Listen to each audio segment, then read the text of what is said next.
"Yes, that's so," said Sam. "And we shouldn't be here at all, if we'd known more about it before we started.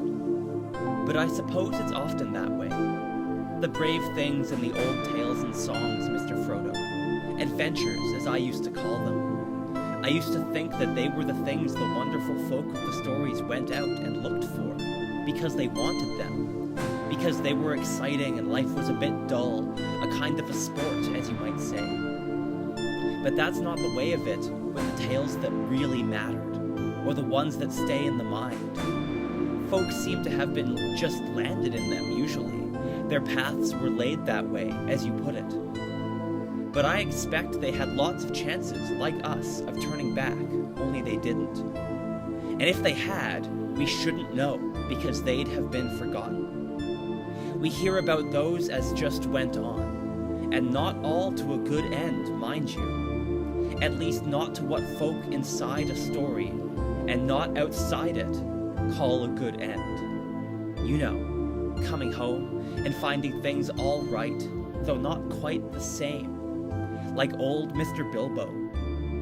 But those aren't always the best tales to hear, though they may be the best tales to get landed in. I wonder what sort of a tale we've fallen into. "I wonder," said Frodo, "but I don't know. And that's the way of a real tale. Take any one that you're fond of. You may know or guess what kind of a tale it is, happy ending or sad ending, but the people in it don't know, and you don't want them to." "No, sir, of course not. Beren, now. He never thought he was going to get that Silmaril from the Iron Crown in Thangorodrim, and yet he did, and that was a worse place and a blacker danger than ours. But that's a long tale, of course, and goes on past the happiness and into grief and beyond it. And the Silmaril went on, and came to Arendil. And why, sir, I never thought of that before. You've got some of the light of it in that star glass that the lady gave you. Why, to think of it, we're in the same tale still. It's going on. Don't the great tales never end?" "No, they never end as tales," said Frodo. "But the people in them come and go when their parts ended. Our part will end later, or sooner."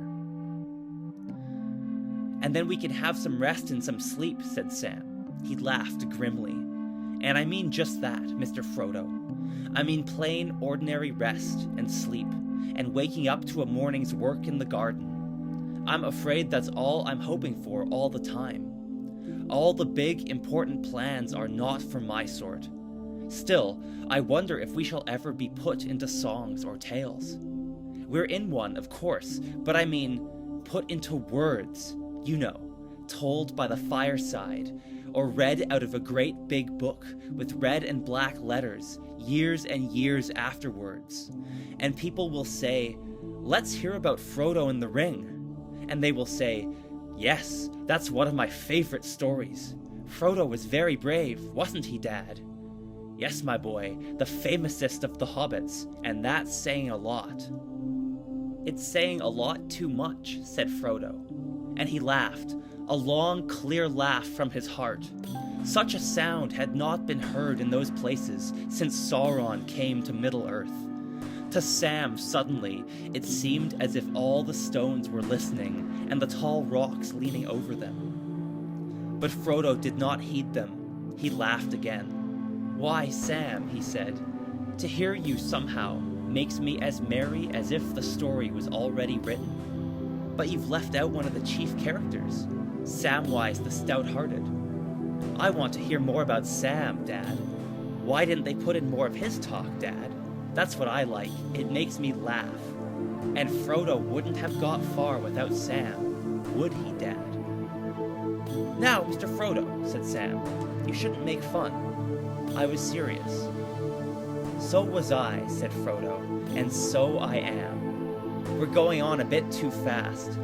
You and I, Sam, are still stuck in the worst places of the story, and it is all too likely that some will say at this point, 'Shut the book now, Dad. We don't want to read any more.' Maybe, said Sam, but I wouldn't be one to say that.